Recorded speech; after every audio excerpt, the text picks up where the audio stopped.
یہاں پہ جتنے بھی لوگ ہیں صرف خان کی وجہ سے، ان کی وجہ سے یہاں پہ آئے ہیں. لوگوں نے جو ووٹ دیا وہ خان کے نام کا دیا، لوگوں کو کسی کینڈیڈیٹ میں کوئی انٹرسٹ نہیں تھا. آپ دیکھیں کہ انہوں نے اتنی محنت کر کے ووٹ دیا. ایون پنجاب میں جو ظلم ہوا، ہم جب جیل میں تھے ہمیں لگتا تھا کہ اس طرح تو کبھی پنجاب کسی اور شہر میں بھی نہیں ہوا، تو یہ لوگ نہیں نکل سکیں گے، اتنا ڈر انہوں نے بنایا. لیکن جس طرح لوگ نکلے، خان کے لیے نکلے نا، نشان لے لیا لوگوں نے، نشان ڈھونڈے، مطلب چوری گئے، ووٹ ڈالا. تو ہم سے تو ان کو کوئی مطلب نہیں، وہ چاہتے تھے، انہوں نے خان کے لیے ووٹ ڈالا تھا کہ خان باہر آئے. تو خان کو 1 سال ہو گیا ہے، ہم جیل میں تھے. تو ہمیں جو کوئی پوچھتا تھا کہ آپ یہ کیسے اپنا ٹائم آپ کے لیے مشکل نہیں لگتا، تو میں کہتی تھی مجھے تو مشکل تب لگے گا جب مجھے لگے گا کہ میں کسی اور کی وجہ سے جیل کاٹ رہی ہوں. خان ہماری وجہ سے جیل کاٹ رہا ہے، ہم اس کی وجہ سے جیل نہیں کاٹ رہے تھے. ہم تو اپنے مستقبل، اپنے بچوں کے مستقبل، اپنے ملک کے لیے جیلیں کاٹ رہے ہیں نا، کیونکہ ہمارے پاس تو کوئی آپشن نہیں ہے، ہم نے اسی ملک میں رہنا ہے. خان ہماری وجہ سے ساری مشکلات برداشت کر رہا ہے، اس نے ہمیشہ ہمارے لیے قربانی دی ہے. اب مجھے لگتا ہے وقت ہے کہ ہم خان کو سپورٹ کریں. ہر کسی کو نکلنا چاہیے، اور لوگ بہت کہتے بھی رہے ہیں کہ لیڈرشپ نہیں نکل رہی اور یہ وہ، تو اب نکل رہے ہیں سب. آپ لوگ بھی سپورٹ کریں، آپ لوگ بھی نکلیں. اب آپ سب ثواب بھی پہنچے عمران خان کے لیے، ساتھ دیں. ابھی تو میں تو یہ کہوں گی ہم بھی جا رہے ہیں، آپ لوگ بھی آئیں. اچھا، 8 فروری جس دن الیکشن تھا آپ جیل میں تھیں جی، تو اس رات میں ٹی وی پہ دیکھ رہی تھی کیا چل رہا ہے کیا نہیں، کیا رزلٹ آ رہے ہیں؟ رات کو تو ہم جب رزلٹ دیکھ رہے تھے تو ہم تھوڑی دیر بعد، کیونکہ ہم چکیوں میں رہتے تھے تو ہمارے سیل ساتھ ساتھ ہی تھے، تو ہم تھوڑی دیر بعد شاؤٹ کرتے تھے ڈاکٹر صاحبہ ہم یہاں سے بھی جیت رہے ہیں، کیونکہ ڈاکٹر صاحبہ کا جو سیل ہے اسے ٹی وی نظر نہیں آتا، تو وہ ہم سے پوچھتی تھی بار بار کہ اب کیا ہو رہا ہے. تو ہم نے تو ساری رات اس پہ کھڑے رہ کے اپنی دروازے پہ چکی کہ ہم نے ٹی وی دیکھا ہے، رزلٹس دیکھے ہیں. اور اتنی خوشی تھی کہ جو ہمیں 9 مئی بنانے والے تھے، اب ہم نے ان کو 9 فروری والا بنا دیا اور ہمیں 8 فروری والا بنایا. لوگوں نے جب چن لیا، لوگوں نے جب منتخب کر لیا، تو اس کی تو خوشی ہی اور تھی. اچھا، آج یہ بتائیں کہ 5 تاریخ کو 1 سال ہو جائے گا عمران خان کی قید کو، 14.5 ماہ بھی جیل میں گزار کے آئی ہیں، تو کیا کہنا چاہیں گے عمران خان کے حوالے سے، ان کی قید کے حوالے سے اور 5 کے جلسے کے حوالے سے؟ خان صاحب کی بہت ہمت ہے. میں جب ان کو پہلے بھی دیکھتی تھی میں سوچتی تھی کہ کس طرح، مطلب انہوں نے اس لوگوں کو یہاں پہ قوم بنایا ہے، پورے ایک واحد جماعت ہے جو ہر صوبے کی جماعت ہے. میں ان کو دیکھتی تھی میں سوچتی تھی کتنی محنت کوئی کیسے کر سکتا ہے کسی ملک کے لیے. جب ہماری باری آئی ہے تو ہم یہ صرف سوچ کے جیلوں میں رہے کہ اس نے وہ قربانیاں بھی دی ہیں، اس نے وہ محنت بھی کی ہیں جو صرف اس اکیلے کی ذمہ داری نہیں تھی. تو کم از کم ہم اپنے میں سوچتی تھی کتنی محنت کوئی کیسے کر سکتا ہے کسی ملک کے لیے. جب ہماری باری آئی ہے تو ہم یہ صرف سوچ کے جیلوں میں رہے کہ اس نے وہ قربانیاں بھی دی ہیں، اس نے وہ محنت بھی کی ہیں جو صرف اس اکیلے کی ذمہ داری نہیں تھی. تو کم از کم ہم اپنے حصے کا کام کریں، کیونکہ اس میں ہمارا بھی فائدہ ہے نا.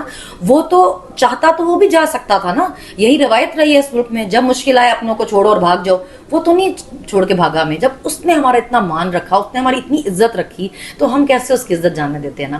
ہم نے یہ ٹائم گزارا، ہم نے یہ قربانی دی کیونکہ ہم اپنے لیڈر کو شرمندہ نہیں کرنا چاہتے تھے، جیسے اس نے ہمیں شرمندہ نہیں ہونے دیا. وہ ہمارے لیے جیل میں بیٹھا، ہم تو خیر اپنے لیے بیٹھے، ہم نے بس اس کا ساتھ دیا. جیل میں وہ بیٹھا ہمارے لیے. ابھی ریسنٹلی آپ نے اسپیس میں ایک بات کہی کہ میں نہیں چھوڑنے والی، کن کو؟ وہ خان صاحب کو شوق وہ بات ہے نا، وہ اتنے رحم دل ہیں، وہ ہر وقت کہہ دیتے ہیں عام معافی عام معافی. تو میں اس پہ کہہ رہی تھی کہ خان صاحب اس بار اپنی طرف سے صرف معافی دیجیے گا، ہماری طرف سے نہ دیجیے گا. جو ہمارے ساتھ ہوا ہے اس کی معافی مت دیجیے گا، کیونکہ اگر یہ ہوتا رہا تو بہت بری روایت ڈلے گی. مطلب میرے پاس کوئی عہدہ نہیں تھا پارٹی کا، مجھے کوئی ایک بندہ کلیم نہیں کر سکتا کہ میں نے پارٹی سے کبھی 1 روپیہ بھی لیا ہے. تو میرے جیسی بندی کو آپ 14 مہینے صرف اس لیے جیل میں رکھیں کیونکہ کسی کی فرمائش ہے. تو اگر فرمائشوں پہ اس طرح اپنے لوگوں کے گھروں کی خواتین کو اٹھا کے جیلوں میں ڈالنا ہے، اپنے لوگوں کی عزتیں اتنی سستی کر دی ہیں کہ ابھی لگتا ہے کہ کسی کے گھر کی بھی دیوار پھیلانا ایک عام بات ہے، کسی کے گھر کا دروازہ توڑنے کا عام سی بات ہے، ایسے جیسے کوئی بڑی بات ہی نہیں ہے. کسی بھی لڑکی کو پکڑو، ابھی تھوڑے دن پہلے وہ بچی کو اروبا کو اٹھایا ہاسٹل سے، اس کے باپ معذور تھا، اس کی ماں بوڑھی تھی، اور اس کو وہ اٹھا کر لے کر گئے ایک ہاسٹل سے بچی کو. آپ لوگوں کی مائیں بہنیں بیٹیاں اتنی سستی ہو گئی ہیں کہ جب جس کا دل کرے کہیں سے بھی اٹھا لے اور کورٹ میں پیش کر دے. جو آپ نے ہمارے ساتھ کیا اس کی معافی نہیں ہونی چاہیے. خان صاحب اپنے لیے اپنی طرف سے تو وہ ہیں ہی بڑے رحم دل، وہ ہر دفعہ ہی کہہ دیتے ہیں میں معاف کروں گا. تو مجھے تھا کہ اگر میرے پاس اختیار ہوا تو میں کبھی معاف نہیں کروں گی. بہت شکریہ جی. السلام علیکم، میں ہوں حسنین. اس ٹائم میں موجود ہوں قومی اسمبلی میں. شاندانہ گلزار اور صنم جوید صاحبہ یہاں موجود ہیں. کیا باتیں ہو رہی ہیں یہاں پہ؟ 5 اگست کو عمران خان کی قید کو 1 سال مکمل ہو جائے گا، اس حوالے سے بھی کیا پیغام دینا چاہیں گی؟ اور ابھی آپ کی صنم جوید سے ملاقات ہوئی، جیل کے ایکسپیرینس شیئر کر رہے ہیں یا کیا باتیں کی جا رہی ہیں؟ شکریہ حسنین. دیکھیں، جیل کی باتیں تو آرام سے کریں گے. میں تو خیر صرف 8 دن جیل میں تھی. اڈیالہ میں. پھر میں 6 مہینے گھر میں نظر بند تھی.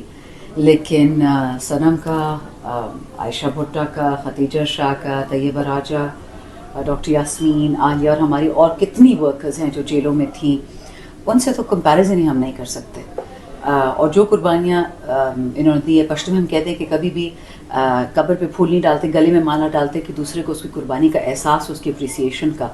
تو جو ہم سب ان کی اسٹرینتھ کو، یہ بال بچے دار ہے، اس کے والدین ہیں، اس کا ہسبینڈ ہے، جو اس نے تکلیف برداشت کی، ایک اس کو پتہ ہے، اس کے رب کو پتہ ہے. اور یہ میں نے دیکھا کہ الحمدللہ یہ کسی پہ بھی احسان نہیں کیا ان لوگوں نے، انہوں نے اپنے وطن کے لیے کیا. اور عمران خان وطن کی علامت ہے، وطن کی بقا کی، سلامتی کی. تو ہم سب کا ان کو سلام ہے.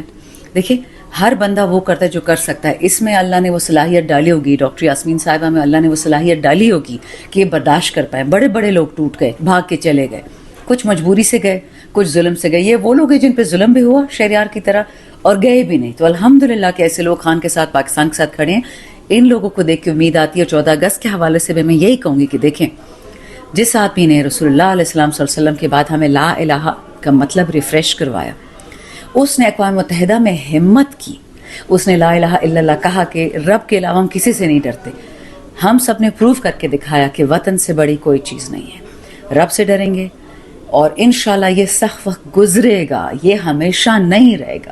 ظلم آتا ہی مٹنے کے لیے ہے، لیکن کیونکہ لوگوں پہ آئی پی پیز کا بوجھ ہے، زرداری خاندان کا، نواز خاندان کا، ان چوروں کا، بجلی کا، گیس کا، لوگ خودکشیاں کر رہے ہیں، بچوں کو مار رہے ہیں. تو اس تکلیف میں لوگوں سے کہنا کہ گزارا کرو، یہ بہت دل جگرا چاہتا ہے. میں تو یہی لوگوں سے کہہ سکتی ہوں کہ سختی ہے، وطن کو نہیں چھوڑنا، ایمان کو نہیں چھوڑنا، اور آپ نے اپنا جو ہوپ ہوتی ہے نا کہ اللہ تعالیٰ کسی نہ کسی دن اس یقین کے ساتھ کہ بہتری کرے گا، اس کو آپ نے نہیں چھوڑنا. پھر کامیابی ہی کامیابی ہے. اچھا میڈم، یہ بتائیں، عالیہ حمزہ جن کی ضمانت ہوئی، یہ سننے میں آیا کہ سندھ پولیس، بلوچستان پولیس انہیں لینے کے لیے آئی، اور ایون وہ بھی ایم این اے کے لیے، ایم این اے کی لسٹ میں آئی ہیں انشاءاللہ. خدیجہ شاہ، صنم جوید. تو آپ ان خواتین کو اپنے ساتھ کیسا دیکھ رہی ہیں؟ اور اس کے علاوہ عالیہ حمزہ، ڈاکٹر یاسمین راشد، یہ خواتین جو اس ٹائم بھی جیلوں میں ہیں، ان کے بارے میں کیا کہنا چاہیں گے آپ؟ لیکن انشاءاللہ ان کے تو پروڈکشن آرڈرز، جیسے ان کا یہ اوتھ ہوگا، پروڈکشن آرڈرز ان سب کے ہو جائیں گے، کیونکہ وہ یہ نوٹیفیکیشن کی محتاج نہیں ہے. وہ تو سپریم کورٹ نے کہہ دیا کہ یہ ایم این ایز ہیں، they are deemed to be M N As. صرف لسٹیں شائع ہونی ہیں، باقی یہ نوٹیفائی ہو چکے ہیں. میرے لیے یہ بھی ایم این اے ہیں، قابل عزت ہے، سب ہیں. کچھ ریزرو میں ہیں، کچھ الیکٹڈ ہیں. میرے لیے کوئی فرق نہیں ہے، بیکاز میں خود بھی ایک ریزرو ایم این اے تھی اور بہت ڈسکرمنیشن کا سامنا کرنا پڑتا تھا. لوگ کہتے تھے آپ تو ریزرو ایم این اے، کوئی محنت نہیں کی. مجھے ایک ایم این اے دکھا دے اس اسمبلی میں، سوائے شہریار کی، علی کی، یا جو جیل گیا، یا اسد کیسر یا جنید، جنہوں نے خواتین کی طرح جیلیں کاٹی ہوں. 10-15 مرد یہاں بیٹھے ہوں گے، 20 ہوں گے جنہوں نے جیلیں کاٹی ہیں. باقی تو یہ ساری خواتین کاٹ رہی ہیں. تو الحمدللہ ہماری اللہ تعالیٰ نے اصلی صنف آہن ہمیں دی ہے، لیکن اللہ تعالیٰ نے ان سے کوئی مقصد بھی پورا کروانا ہوگا. قرآن میں سورہ بقرہ کی آخری آیت ہے کہ اللہ تعالیٰ کسی انسان پہ اس سے زیادہ بوجھ نہیں ڈالتا جس سے وہ برداشت کر سکے. تو اللہ نے ان کو برداشت بھی دی تھی نا. الحمدللہ ان سے بہت بڑی توقعات ہوں گی. ان کو پتہ بھی نہیں ہوگا. ڈاکٹر یاسمین اور عالیہ تو رہ چکی ہے پارلیمنٹیرینز، ان کو پتہ ہے کہ کیسے اس بوجھ کو ہینڈل کرنا ہے. ان کو تو حلقوں میں بھی جانا ہوگا، لوگوں سے بھی ملنا ہوگا، بہت کچھ چھوڑنا ہوگا. ایم این اے بننے کے بعد بہت کچھ گیو اپ کرنا پڑتا ہے، بہت قربانیاں. ایم این اے بننے سے پہلے بھی انہوں نے قربانی دی، ایم این اے بننے کے بعد ایک اور قسم کی قربانی دینی پڑے گی.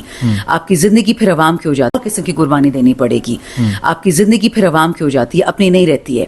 چھٹیاں مناؤ، ادھر جاؤ ادھر، جس طرح باقی لوگ گئے ہیں وہ پھر نہیں ہوتا. 5 تاریخ کو عمران خان کی قید کو 1 سال مکمل ہو جائے گا، اور 5 کو ثوابی جلسہ بھی ہے.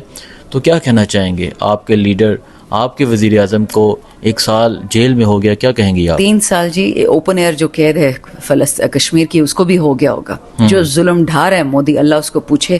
اور یہ ہمارا والا اس کو وی پی این کے تھرو کہتے ہیں مبارک ہو جی، آپ تو پی ایم بن گئے. وہ کہہ رہے ہیں میں پاکستان میں گھس کے لوگوں کو مارا ہے، اور یہ کہہ رہے ہیں آپ کو مبارک ہو. مطلب اللہ ہمیں عقل دے. اور ایسے اس نے کیا دعا دی تھی کہ اللہ ہماری آسانیاں دور فرما. جب آپ کو اللہ ایسے پرائم منسٹر دے گا تو آسانیاں تو دور فرمائے گا نا پھر. سو میں صرف یہ کہہ سکتی ہوں کہ 5 انشاءاللہ ثوابی ہم سب ہوں گے، صنم ہوں گی، میں ہوں گی، ہم جو آزاد ہے اس دن ہم سب آئیں گے. حاجی امتیاز کو اٹھا کے لے گئے، امیر سلطان کو لے گئے تھے، معظم جتوئی کو، ہمارے ایم این ایز کو اٹھا کے لے گئے. تو ہم ان کے لیے بھی پروٹیسٹ کریں گے. ہمارے بے گناہ ہمارا خان جو 1 سال سے اون میں بیٹھا ہوا ہے، 18 گھنٹے اس کے لیے لوگ لوڈ شیڈنگ کرتے ہیں جیل میں تاکہ وہ کسی طریقے سے ٹوٹ جائے. میں نے اس دن بھی پشاور میں بولا کہ یہ خان کو نہیں توڑ سکتے. وہ واحد آدمی ہے ایدی صاحب کے بعد، قائد اعظم کے بعد، کہ اس کے لیے کربلا اور کعبہ دونوں میں دعا ہوتی ہے.